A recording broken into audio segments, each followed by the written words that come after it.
Hoje, na aula de português, nós vamos aprender um pouco sobre o que é conto, tá? Nós vamos aprender o que é conto. Fábula, a bula do remédio, uma receita, uma biografia, né, que é um texto falando sobre você. Tem a autobiografia, que é um texto falando você falando sobre você, né? E tem a biografia, você falando de alguém, tal e tal. Todos esses textos que eu falei, nós chamamos de gêneros textuais, tá? Que é o tipo de texto, né? De repente eu boto aqui um texto, uma fábula, e você vai saber identificar se é uma fábula. Por quê? Você vai ficar sabendo a característica de cada texto. Então, quando você vê uma fábula, você já classifica, é uma fábula. Porque tem animais falantes, né? Tem seres inanimados, que é uma mesa falante, que é um lápis falante. Então, de certa forma, isso é uma fábula, tá? Um texto com seres inanimados. Aí, por que isso é uma receita? Está ensinando a fazer uma comida. Por que isso é uma bula de remédio? É porque tem dizendo tudo direitinho, como tomar, quais são as precauções. Então, isso é uma bula de remédio. Então, você vai saber identificar os gêneros textuais. E hoje nós vamos aprender sobre o conto. O conto, na página 118. Abram aí, página 118. Produção de texto. A coragem sempre deve vir acompanhada com a sabedoria, pois a valentia sem reflexão não passa de uma tolice perigosa. A coragem deve ser praticada nos momentos certos, na nossa vez de falar e agir para nos defender ou defender aqueles que precisam de nossa interferência, né? Então, a coragem, ela deve ser praticada nos momentos certos, ou para eu me defender, ou para eu defender alguém, né? Isso é coragem. Para eu defender uma pessoa, eu tenho que estar certa de que ela está justamente, né, certa, né? Então, para se ter coragem, a gente tem que ser justa, né? Temos que ser justos. Imponha a sua coragem diante das dificuldades que surgem durante a vida, para vencê-las uma a uma. O texto Vida de Papel é um conto. Preste atenção agora. Os contos, em geral, apresentam fatos, personagens, tempo e lugar.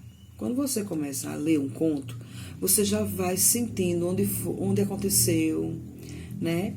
O tempo, como se foi ontem, se foi hoje, se vai ser, né? Você detecta que tempo aconteceu aquilo. Você logo vê, logo percebe, né? No conto, como é que eu percebo isso, tia? Você vai lendo e vai vendo. Ontem, a menina já sabe que o tempo foi ontem, né? Aconteceu ontem. Um exemplo só. Então,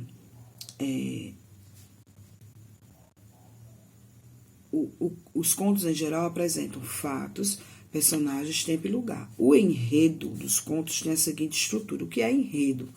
É o decorrer do conto. O enredo dos contos tem a seguinte estrutura. A apresentação, que é bem lá no início, né? Como você vê lá no texto Vida de Papel, você vê a apresentação, né? Você vê logo a apresentação, que a mulher jogou papel, né? Alguém jogou papel.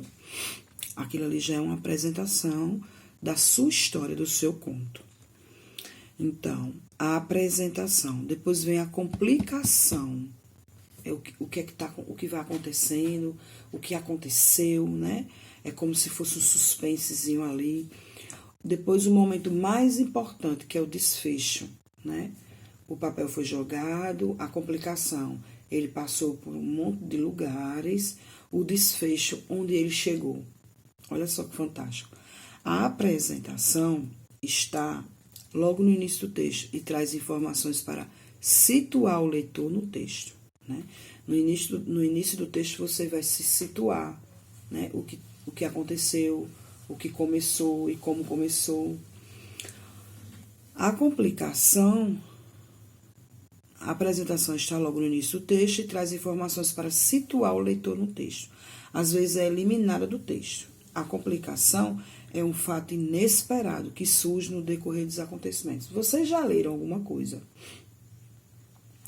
que vocês pensaram assim, oxi, eu nem percebi que o fim, né? Vocês já leram alguma coisa que vocês esperavam algo mais e ali parou? Pronto, é isso aqui, ó. A apresentação está logo no início do texto e traz informações para situar o leitor do texto. Às vezes é eliminada do texto. Às vezes a apresentação é eliminada porque já vai começando, tipo, destrinchando coisas que a gente fica, como assim? Né? Como é que começou assim? E a complicação é um fato inesperado que surge no decorrer dos acontecimentos. Então, o seu conto ele tem que ter algo, né, que passa uma imagem de complicar. Como assim? De complicação, né? Como assim? O papel foi parar aqui, ali, acolá, e esse papel vai parar onde mais, né? Então, o clímax é o ponto central do texto. É o momento mais interessante ou importante do texto. Você vê, é como se fosse assim, a apresentação, a complicação, o clímax, que é, né, como se fosse a fase do seu conto que vai passar um suspense, né? E o desfecho é como tudo foi terminando, né? Então, tem aí, ó, o clímax é o ponto central do texto, é o momento mais interessante ou importante do texto. O desfecho é a forma como foram utilizados os acontecimentos do texto. Existem vários tipos de conto. Também eu acho que você já ouviu falar disso, que é conto de fada, né? Existe o conto de fadas, o conto fantástico e o conto de terror, né? O conto de fadas você vai contar algo bem fofinho, tem uma princesa, tem um príncipe, algo bem contos de fadas, olha só. O fantástico é algo, né, assim, que você descobriu, que você aprendeu ali, como Vida de Papel, você aprendeu ali o percurso todo de uma reciclagem, né? É um conto fantástico. E também tem os contos de terror, né? Que alguém vai e começa a falar, era uma vez alguém que fez isso, que se assustou com isso, e que apareceu isso, isso e isso. Então, é um filme de terror. Lembrando que o conto é algo criado por você. É algo que sua imaginação criou, né? Aí aqui tem, ó, escolha o tipo de conto que você gostaria de escrever com essas informações. Construa seu conto no caderno. Então, eu quero que você construa o seu conto no caderno, tá? Não venha com essa história, tia, tá bom de linha, tia. Não, gente, use a imaginação de vocês, né? O que aconteceu, né? Começa a pensar, assim, nesse momento que você tá em casa. Eu fui pra rua brincar, encontrei fulano de tal, a bicicleta dele estava quebrada, olha que fantástico. Use sua imaginação e escreva uma folhinha do seu caderno, certo? Se o caderno for pequeno, eu escrevi tanto, nem senti, passei para outro lado, ótimo. E se o caderno for grande, faça uma folhinha do seu caderno grande, tá? Use a imaginação. Se você não está sabendo escrever tal palavra, vai lá, pesquisa como se escreve aquela palavra. Vai fazendo bem caprichado. Tira uma foto e me mande para eu ver a sua produção, tá bom? Então, faça um conto, ou um conto de fada, ou um conto fantástico, ou um conto de terror, certo? E me mande para eu ver como é que ficou o seu conto, tá bom? O caderno que você vai usar é o caderno de produção de texto, o caderno de redação, o caderno de teste, tá certo? E agora nós vamos ver lugares e modos de vida urbanos e rurais, que é geografia, certo? Os municípios, eles são bem diferentes entre si, apresentando variadas condições de vida. Podem estar numa zona urbana ou em uma zona rural. A vida na área interiorana, que é aquela área do interior, né? Ou zona rural, é bem diferente daquela área que é a área metropolitana, né? Onde estão as principais cidades, né? Então, Geralmente, em pequenas cidades do interior, instalados em pequenas cidades do interior, instalados próximos às prefeituras, ficam, né? Quando você chega numa cidadezinha do interior, você vê logo tudo quanto é comércio, igreja, padaria, o posto de saúde, tudo pertinho. Você percebe logo onde é tudo, né? Porque de fato é uma cidade pequena, né? Do interior. Então todo mundo sabe onde é tudo. E de fato todo mundo conhece tudo. Se não conhece, sabe quem é, filha não sei de quem, né? Filho de fulaninho, porque a cidade é pequena. Então, no Brasil, existem cidades na zona rural que são grandes e bem desenvolvidas. Mas o que caracteriza a área interiorana é a vida do homem no campo, né? O homem do campo, ele vive do campo, ele vive do que ele planta. Dedica todo o seu trabalho da agricultura, cria animais, né?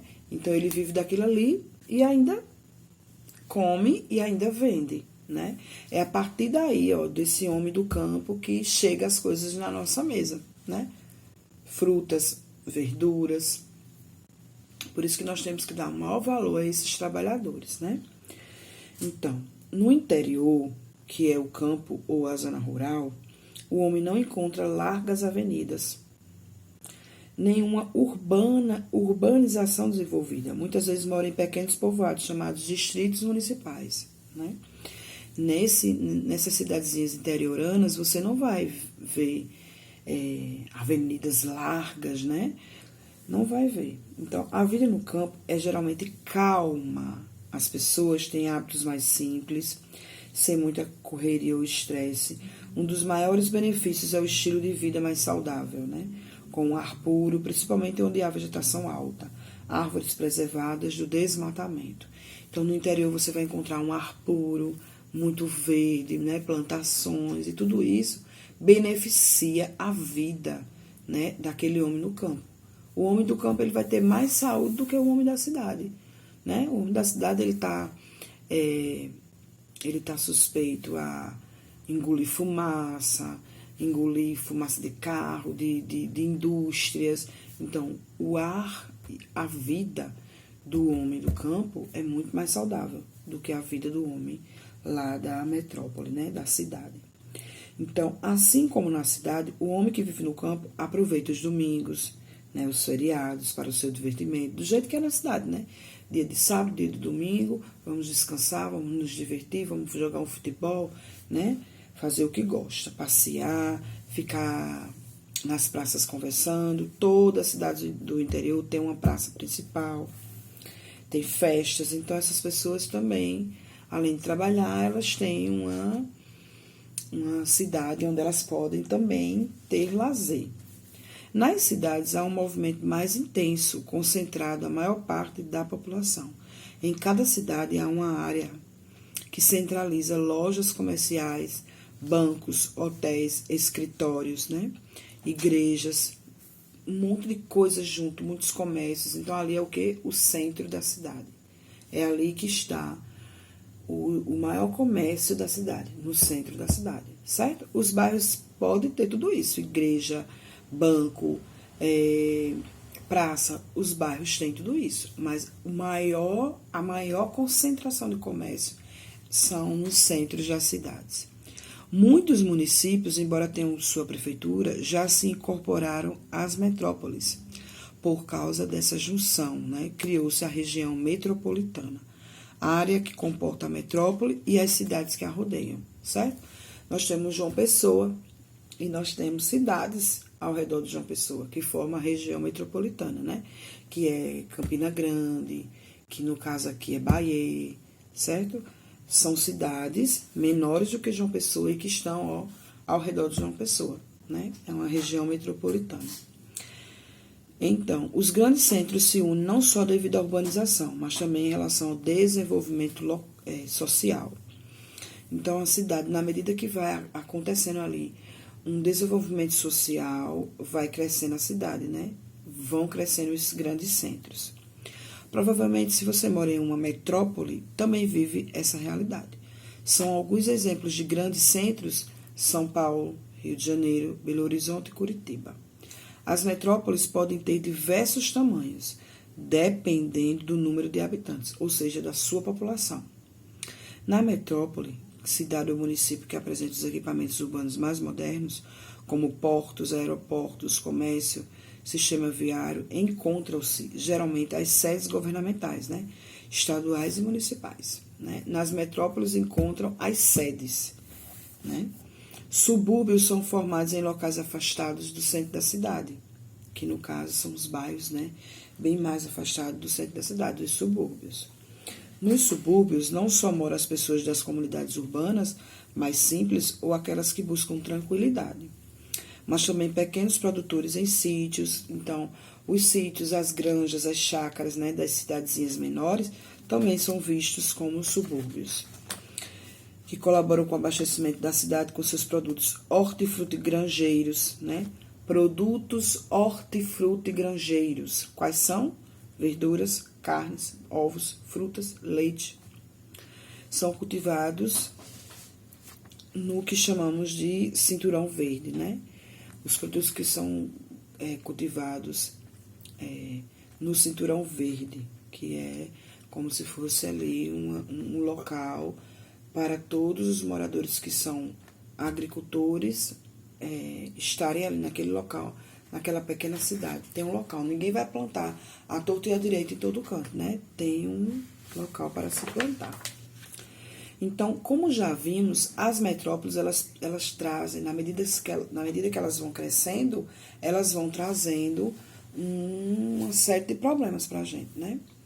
Educação, transporte, nós já vimos isso, porque na medida que vai crescendo, é como se o poder público fosse perdendo o controle, né? Por isso que tem que ter bastante planejamento com relação a isso. Então, na medida que vai crescendo, vai surgindo esses problemas. Nós já vimos isso. Educação, transporte, saúde, tudo isso. Em todos esses itens, há problemas nas grandes metrópoles. Então, toda cidade conta, além do seu centro, com partes importantes, como os bairros, né? E o subúrbio, devido ao fato de muitas pessoas da zona rural se deslocarem para as metrópoles, procurando melhoria de vida. Estas se encontram superlotadas. Então, as cidades, elas encontram as grandes metrópoles, né, superlotadas, porque as pessoas que saem do interior e vão à procura de uma vida melhor lotam essas cidades, né? Por isso que os grandes centros do Brasil, São Paulo, Rio de Janeiro, são lotados, porque as pessoas saem do Nordeste, né, das outras regiões, para tentarem uma vida melhor nesses grandes centros. Certo? Então, aí nós temos a página 59 e a página 59 e a página 60 e a 61, para vocês responderem. 59, 60 e 61. Certo? Só confirmem aí no cronograma se eu passei as 3 mesmo. Confirma no cronograma para não fazer errado, tá bom?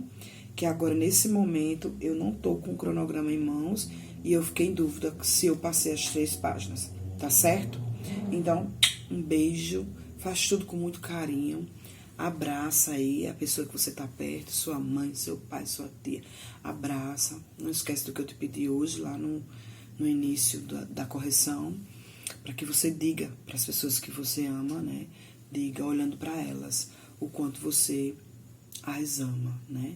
Diz pra tua mãe, diz pro teu pai, se você tá com vergonha, você escreve, né? Fala, você é muito importante para mim, obrigada por tudo, né?